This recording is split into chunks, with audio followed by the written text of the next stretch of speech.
வெயிலுக்கு ஃபலூடா குடிக்கணும் போல் இருந்துச்சு சில்லுன்னு. ஸோ பார்த்தீங்கன்னா இந்த பேக் வாங்கிட்டு வந்திருந்தேன்.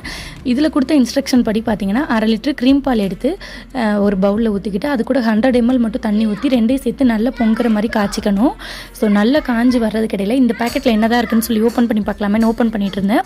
அதுக்கு உள்ளே பார்த்தீங்கன்னா 2 சாஷே இருந்துச்சு. ஒன்றில் வந்து சேமியா வறுத்த சேமியாவும் இன்னொன்றில் வந்து ஏதோ மிக்ஸ் மாதிரி பவுடர் மாதிரி இருந்துச்சு. ஸோ பால் பொங்குனதுக்கப்புறமும் நல்லா கிண்டி விட்டுட்டு பார்த்தீங்கன்னா இந்த 2 பேக்கெட்டையும் ஒன்று அதில் ஆட் பண்ணியிருந்தேன்.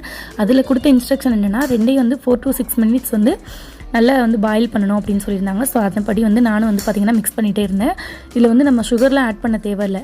கலரும் வந்து பார்த்திங்கன்னா அதில் போட்டோன்னே நல்ல கலர் வந்துருச்சு. வீடியோவில் அந்தளவுக்கு கிளியராக தெரியலை, பட் நேரில் பார்க்குறப்ப கலர் நல்லாவே இருந்துச்சு. ஸோ இப்போ தான் நீங்கள் என்னோடய வீடியோ ஃபர்ஸ்ட் டைம் பார்க்குறீங்க அப்படின்னா என்னோட சேனலை மறக்காமல் சப்ஸ்கிரைப் பண்ணி வச்சுக்கோங்க. அண்ட் பார்த்தீங்கன்னா நல்லா பாயில் ஆனதுக்கப்புறம் இதை எடுத்து ஃப்ரிட்ஜில் வச்சு மேலே கொஞ்சம் பிஸ்தா ஃப்ளேவர் ஐஸ்கிரீம் போட்டு சாப்பிட்டோம் அப்படின்னா டேஸ்ட் அல்டிமேட்டாக இருக்கும். வீடியோ பிடிச்சிருந்தா சப்ஸ்கிரைப் பண்ணுங்கள்.